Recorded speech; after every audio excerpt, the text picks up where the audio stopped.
I'm Esther Lupafya, the Executive Director for Soils, Food and Healthy Communities Organization, in short, SFHC.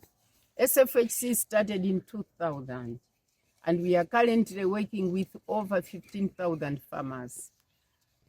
Farmers use agroecological practices, and SFHC promote indigenous, local, and open variety seeds. They work with food insecure households, and we use participatory approaches. SFHC is a participatory farmer-led non-profit organization.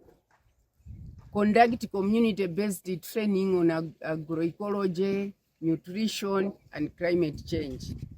It does interdisciplinary and participatory research, collaborate with social and natural sciences, supports landscape restoration through tree planting and forest regeneration, and also promotes gender inequality through gender transformative approaches. Main objectives for SFHC are to improve soil fertility, food security, and nutrition for smallholder farmers or vulnerable households in northern Malawi. Also, to promote gender inequality through gender transformative approaches. Also, to promote ecological farming and natural resources management. We also improve seed accessibility and availability, and also to restore the lost indigenous crops, building in local knowledge. Our approaches for SFHC: holistic agroecological approaches addressing food insecurity, nutrition, and livelihood and health. Explicit attention to inequalities at multiple scale, and also participatory methods and dialogue approach that respects local knowledge and culture, addresses big issues that shape women's choices, not just community level. SFHC, like I have said, uses participatory farmer-to-farmer mode of teaching, which can be at village level, national level, and district level. Farmer research team, these are FRT members, are the main training facility for AE approaches, who are selected by their own fellow farmers in every area, 2 per village, and they are the first people to be trained so that they train their fellow farmers. And then FRTs are an important component of our monitoring and evaluation strategy, and critical to long-term sustainability of AE practices. This is because they get information from all the villages. After that, they have meetings on every 26th day of every month, unless if it is on a Sunday, it's when they are not going to do it. In that meeting, they address their challenges and successes, and also if they need more help, they will come and share with us. And SFHC uses farmer promoters who are hand-on with the FRTs. The farmer promoters are upgraded farmers. They are salaried, but they were the first farmers to be trained in agroecological practices. The last point on approaches is SFHC uses gender transformative approaches in addressing gender inequalities. So the approaches for SFHC emphasis on farmer to farmer. So what do they do? Builds on indigenous knowledge, facilitating knowledge exchange, and encouraging experimentation and innovation. One of the most important activity is exchange visits. These exchange visits are done in all the areas, village to village, district to district, family to family, household to household.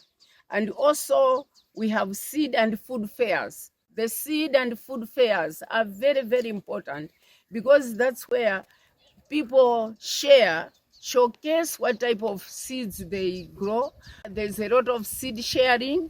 Some people also buy seeds from seed and food fairs, and also that's where people see a lot of lost seeds and they benefit quite a lot from there. And there's also natural control of disease, insects, weeds, and minimize toxic and non-renewable inputs. That's botanic pest management. SFHC use a lot of botanics to treat different pests and also used for after harvesting the crops. Also seed multiplication training, which was really first initiated by a different organization, which is called ICRISAT, gave us a very good knowledge. And then field days. Field days are very important. We start field days from the time we are preparing our gardens so that people can see how people prepare their gardens and where the maize is planted, germinated, and even when the crop is ready, and even after harvest, we still do field days. And then we also have farmer training in different AE practices. Nutrition training. When we are doing nutrition training, we do recipe demonstrations. These recipe demonstrations are done in every village, and not once or twice. They are done at the resource center, at the research training center. But we really prefer in the villages because both men, women, children, boys, girls participate and they all taste the food. Each crop which is planted in Malawi or by SFHC, every farmer can make different things from those crops. I can say one example. Soya beans, you can make soya meat, you can make soya milk, you can make soya coffee, soya powder, and make different chikonda moyo and so many other things. And also we do tree planting and generation, and then we do gender training. When we are doing gender training, because this part was not easy for people to take it, but they did very well because we started with gender campaign. By gender campaign, we're using whistle stopping, using PS system, whereby we're stopping every place where you stop, every village. Then you do dramas, songs, poems, using songs which were composed by the youth and dancing quite a lot. And those songs were talking about gender inequalities and all those addressing that, which has really helped to improve SFHC. And then we also have some farmer to farmer approaches, like we do intercropping. For example, when we are doing intercropping, that's one way of improving the soil and also food security and also nutrition. Why is that? These days there's climate change. And with climate change, if you plant one crop, if that crop doesn't mature early, you get nothing. But if you intercrop early maturing crops like maize, and then you intercrop with beans or soya beans or groundnuts, one of those is going to help quite a lot. At the same time, the legumes fix nitrogen in the soil, which helps the harvest of the cereals to be much better.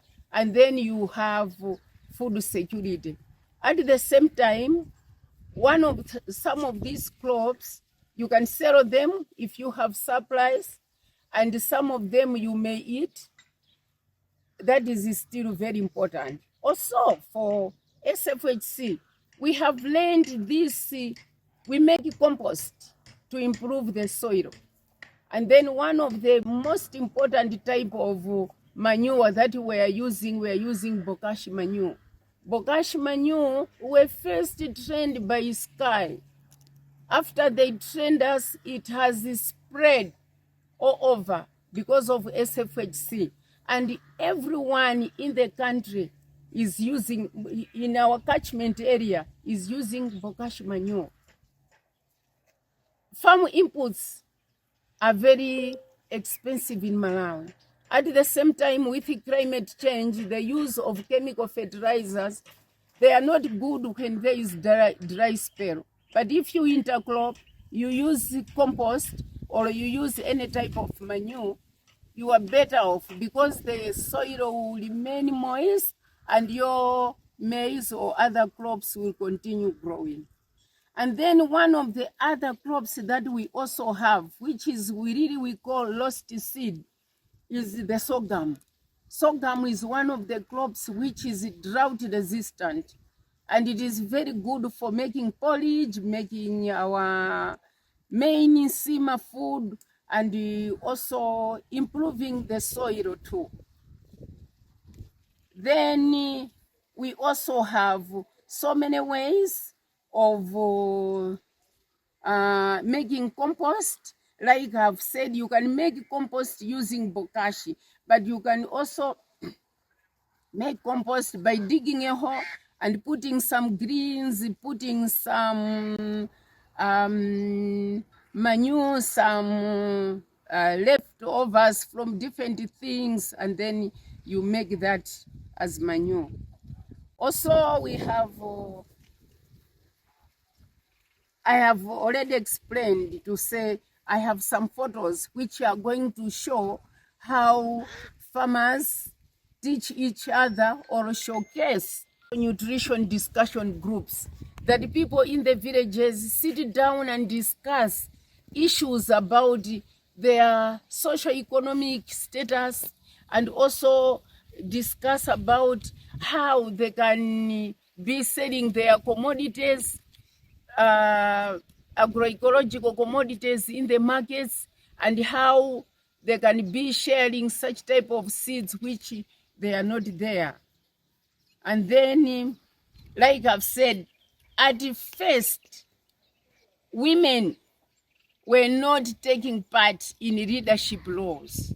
But these days, women are at the forefront addressing issues with the communities. So the lady could be a chairperson, a man can be a vice, secretary could be a lady, or the whole team. Most of them could be women. Some of the examples we have here, SFHC, the executive director is a woman, the deputy director is a man. Like that, we have really tried to do that. Promoters also 50-50. Every department is 50-50. So, but we have some challenges. The challenges that we have are external forces, like an unpredictable rainfall pattern and also pest infestation. These come because of climate change. And sometimes we also have these drought or floods, which at the end of the day spoil our crops. And then some of the results that we have are results like this. We have observed an increase in number of farmers adopting to AE practices. We can say you can go in a village, maybe 1 in 4, only 1 or none is not participating, but 4 or 3 are participating in AE practices. More number of farmers adopting AE practices such that intercropping, compost manure application, agroforestry, mulching, peat planting is working very well, and also making of bokashi manure.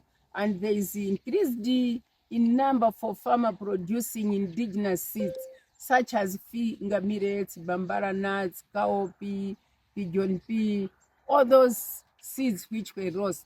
And we are even using the orange indigenous maize, which is very nutritious. It was not there, but when we were doing mapping exercise, one of the grandmothers brought that seed, and many other seeds were brought by the very old grandmothers. And we planted a bit. Now we have multiplied. We have a lot of seeds, a lot of indigenous seeds. Thank you.